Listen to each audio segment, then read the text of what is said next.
Although I am going to be painting the deck and the first level of the superstructure in this video, I'm not going to completely paint the first level of the superstructure. I'm just going to paint the light gray base coat, so to speak.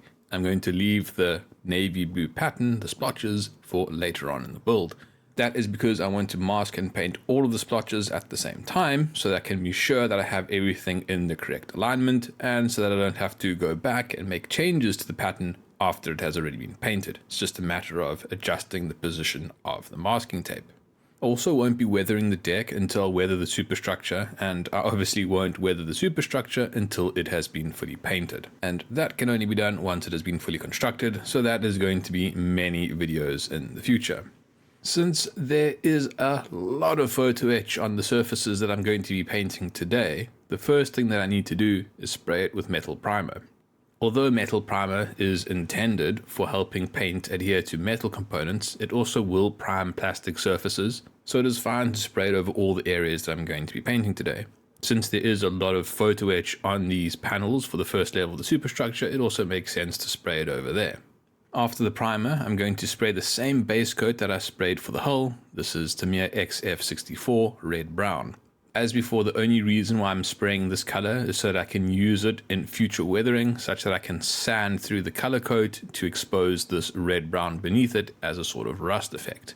However, with the deck and superstructure, I'm not sure if I'm going to be using it. I actually think it's quite unlikely that I will use it. But if I do decide to use it, if I haven't sprayed it on now, well, then I won't be able to do it in the future, so I might as well do it. It being there and me not using it doesn't really matter, so I might as well apply it. After the red brown, I spray the first color coat. This is Mr. Color 308 Gray.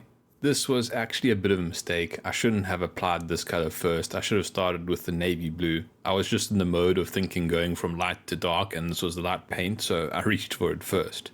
Here I'm mostly spraying the perimeter of the deck. This is the top of the hull, which needs to be painted in this light gray. The actual color for the deck is mostly deck blue with a few accents in this light gray.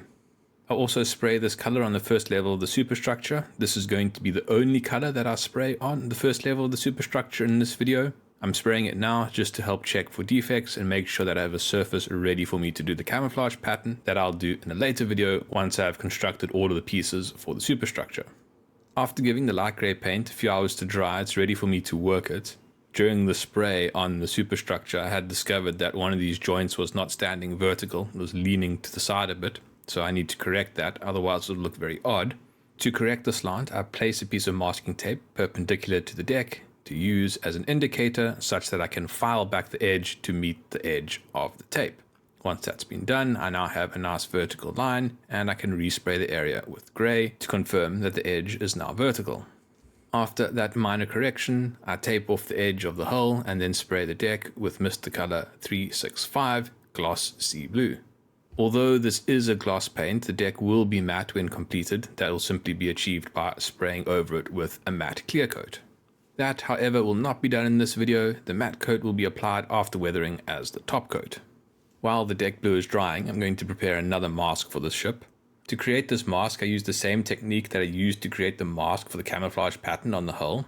So it's simply a matter of tracing it out, sticking it onto a cutting board, and then cutting out these shapes using a craft knife. Once cut out, the masks are carefully positioned on the deck and pressed down. This is not the only area of the deck that needs to be painted in the light grey, so various other little details are masked off using sections of masking tape. This is a bit of a tedious process, but fortunately there aren't too many things that need to be masked off, so it goes fairly quickly. Similar treatment is given to the section of deck at the stern of the ship. However, on this deck, there aren't any special shapes that need to be masked. There are just a few details that need to be masked off and painted in the grey. When it comes to painting these models, by far the most time-consuming thing is masking. Actually, very little time is spent doing the actual painting.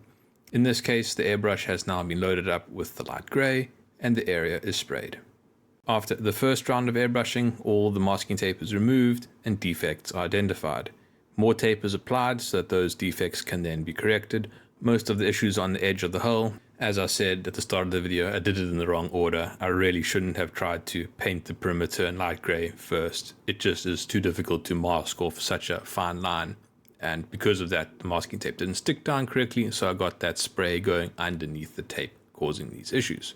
What I should have done is what you see now, effectively paint the blue first, then mask off the blue and paint the thin band around the edge of the deck. After touching up that paint, the masking tape is removed, revealing a few more details that need to be masked off and painted in light grey. So I go through the third round of masking, and once I'm happy with the state of the masking, I spray the area with the third round of grey. All the masking tape is then removed, revealing the paintwork beneath. Unfortunately, there were a few issues, and I did get a little bit of underspray, and in some cases it didn't mask quite to the edge, so there's a bit of a gap between the component and the blue, so I need to do a variety of touch-ups. For small touch-ups like this, I find using a brush to be perfectly acceptable. It is going to be very difficult to see any brush strokes or defects, and the reality is that after the area has been weathered, it's all going to disappear anyway. That is especially true on dark paints like this very dark blue. So instead of going through the hassle of trying to mask off the areas and then airbrush perfectly right up to the edge, I simply touch up the paintwork with a brush. And with that, the painting of the deck and the first level of the superstructure is complete. Well, mostly complete because I didn't do the camouflage pattern on the first level of the superstructure, but other than that, it is complete. So now I'm able to continue with building the superstructure. So that is what I'm going to be focusing on for the next few videos. If you don't want to wait for the scheduled release of videos and want to watch them when they are uploaded, consider becoming a channel member by clicking the join button below. If you would like to support the channel, like and subscribe, and as always, questions are welcome in the comments. Thank you for watching. Cheers.